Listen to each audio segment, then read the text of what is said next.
Hi, this is Stefan Bayer, and after my first set of videos, 5 of them, on blockchain security, we've sort of got the overview covered, and we know a little bit what blockchain security is about. And I think it's time to start looking at more technical details. So for this, I've started making this smart contract security video series. And in this first episode, I just want to talk about what smart contracts are, giving a bit of a more detailed definition of what we've usually talked about. And then in subsequent videos, we'll look at different vulnerabilities, actually looking at some code. So let's just see, what are smart contracts?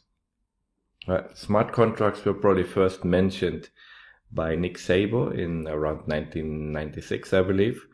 Nick Szabo was one of the early evangelists for cryptographic solutions, basing many of society's problems on mathematical solutions, so cryptography, instead of trusted parties. And one of the concepts he talked about were smart contracts. Now smart contracts are really not that new. The example that is often given as a smart contract is a drinks machine, like this one here on the slide. So if you think about it, there is a contract between me and the person that put up this drink machine, that if I put some money in, I'll get a kind of drink, and that's a commonly understood contract. Everyone knows the terms of this, and these terms are automated by the machine. So though there's the terms of the pricing of the drink, and there are additional terms like what would happen if the machine runs out of change and this sort of thing, and that's all implemented in the form of hardware in this case. So that's really, as an informal definition, that's really what a smart contract is. It's an automation of a real world contract, not necessarily a legal contract in the sense that there's a document with very formal terms, but there's some contract and it's automated. And of course, if we take this to the blockchain, a smart contract is a program that executes in transactions on the blockchain. So though these transactions, instead of being transfers of, let's say, Bitcoin from one account to another, are really state changes in a piece of software. So the actual state is the variables of the program are stored on the blockchain, and the state transitions are implemented in the form of, or executed in the form of, transactions. And of course, theoretically, you can write any piece of program in the form of a smart contract. But in order for it really to be useful as a smart contract and to make sense, we tend to do this for certain use cases.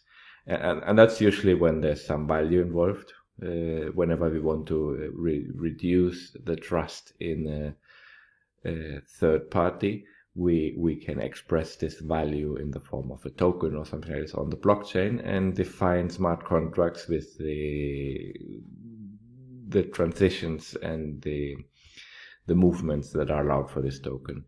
And you can model any number of financial instruments on the blockchain.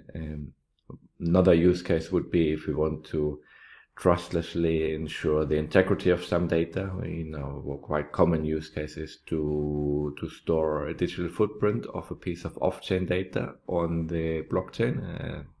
In a way, you're time-stamping data. Very common use case. But in general, it's if we think about an overall product or application, it's a small part where we replace trust in humans or third parties or machines. Trust in any centralized component.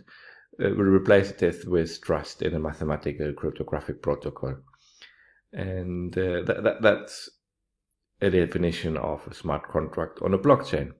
But in a way, it automates an off-chain contract. So this slide here I already had in one of my introductory videos, but I think it's worth repeating it.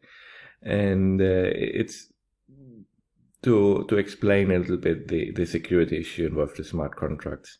Now, because of their use cases and the way they usually work, smart contracts are publicly accessible. Anyone can follow along the transactions, can see what is possible with a smart contract. There's nothing hidden there. And they usually hold value. They move tokens around, they move value around, there's value stored within the actual smart contract. They can have a balance. So yeah, they're valuable assets in themselves. And in order for them to work, they have to be immutable, because we don't want people to change the terms of the contracts after we've given them their value and deployed them. So that means that once a smart contract is deployed on the blockchain, it cannot be changed. One can deploy a new smart contract replacing the old one, but that's not always possible and doesn't always make sense. But once a smart contract on the blockchain is deployed and holds some value, then there's not much you can do with it in terms of changing terms or fixing the code. And that, of course, means that if there are bugs in the contract, unintended execution path, that sort of thing, then there's nothing you can do to fix this. And these three properties combined make smart contracts a very good target for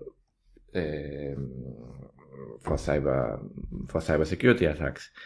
In fact, there are people specializing on this, scanning smart contracts for vulnerabilities. And if you do a certain type of, or if you deploy a contract with a certain type of vulnerability, then the value that holds can be stolen relatively quickly, because it's a little bit of a business model to train smart contracts of their funds. So that's obviously worrying, and we have to be careful on how we develop smart contracts.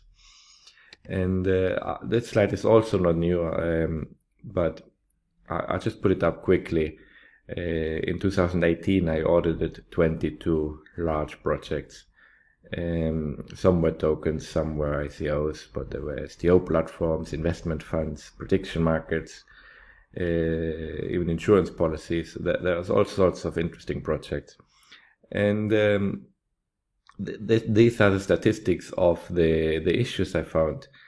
And not just myself, many of these were audited by other auditors, because very often companies contract a service where they have 3 independent auditors auditing a smart contract.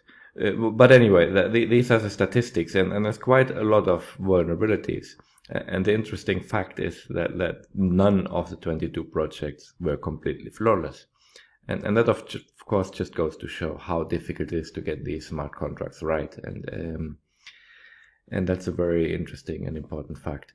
So in what remains of this series, we'll start looking at different vulnerabilities, going through them one by one, and discussing a number of best practice smart contract programming patterns. But for now, the only advice is to get, if you have a decentralized application, get your smart contracts audited by an expert. That's it for now.